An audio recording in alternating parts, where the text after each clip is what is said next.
সালামু আলাইকুম রহমতুল্লাহ বরাকাত। দেখেন দেখেন মির্জা ফখরুল কি বলে, শুনেন, আপনারা সবাই শুনেন। বাংলাদেশে কোনো মৌলবাদী দল এখানে ক্ষমতায় আসবে তার কোনো সম্ভাবনা নাই। বাংলাদেশের 52 বছরের ইতিহাসে দেখা গেছে যে কখনোই কোনো মৌলবাদী দল তার ক্ষমতায় আসতে পারেনি, বরঞ্চ তাদের যে শক্তি সেই শক্তি দিন দিন ক্ষীয়মান হয়ে এসেছে। আমাদের সঙ্গে মৌলবাদের কোনো সম্পর্ক নেই।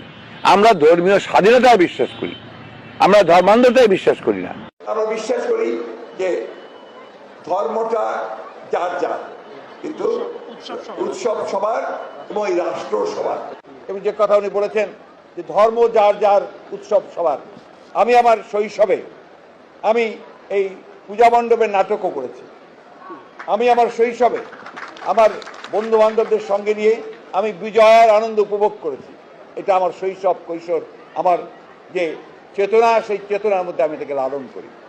ঠিক একইভাবে আমার দলও সে একই কথা বিশ্বাস করে, যেখানে আমরা সকল বর্ণ ধর্ম তাদের অধিকারকে রক্ষা করে এবং সমস্ত ধর্মের মানুষদেরকে অধিকার রক্ষা করে আমরা অবশ্যই এখানে একটা অসাম্প্রদায়িক বাংলাদেশ নির্মাণ করব, জনগণের বাংলাদেশ নির্মাণ করব, অধিকার রক্ষার বাংলাদেশ নির্মাণ করব। দেবী দুর্গার আবির্ভাব হয়েছিল অসত্যকে পরাজিত করবার জন্য, তার আবির্ভাব হয়েছিল অসুন্দরের বিরুদ্ধে সুন্দরকে প্রতিষ্ঠা করবার জন্য, অন্যায়ের বিরুদ্ধে যুদ্ধ করবার জন্য।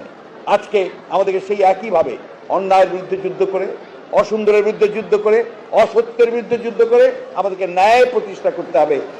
রাজনীতি কিন্তু রাজনীতি, এটা কিন্তু আপনার ঠিক ওই গীতা বাইবেলের সঙ্গে সম্পর্ক নেই, কনসেপ্টের সঙ্গে সম্পর্ক। রাজনীতিতে অনেক কিছু থাকে যে কতগুলো আপনার প্রয়োজন অনুযায়ী আপনাকে সেগুলো পরিবর্তন করতে হয়। যে বৌদ্ধ ধর্ম হচ্ছে শান্তির ধর্ম, বৌদ্ধ ধর্ম হচ্ছে অহিংসার ধর্ম, বৌদ্ধ ধর্ম হচ্ছে মানুষের প্রতি ভালোবাসা প্রেমের ধর্ম।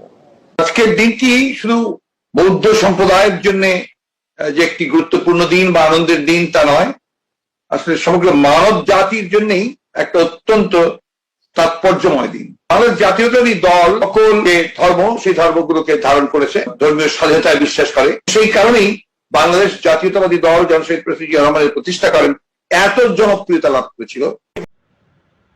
তার এই কথাগুলো শোনার পরে আপনাদের কি মনে হয়, তার কি ঈমান আছে? সে ধর্ম রাজনীতিতে বিশ্বাসী না। তারপর আরও কি বলল, ধর্ম যার যার, উৎসব সবার। এই কথা যে বিশ্বাস করে তার তো ঈমান সাথে সাথেই চলে যাওয়ার কথা। এখন অনেক ভাই বলে তারা 5 ওয়াক্ত নামাজ পড়ে, এই করে সেই করে, তারপর সে দুর্গার প্রশংসা করে। বৌদ্ধ ধর্ম শান্তির ধর্ম, তার মানে ইসলাম ধর্ম শান্তির ধর্ম না। দুর্গা শান্তি নিয়ে আসছে, ইসলাম রাসূল শুধু অশান্তি নিয়ে আসছেন না, ওর কথাতে এটাই বোঝা যাচ্ছে।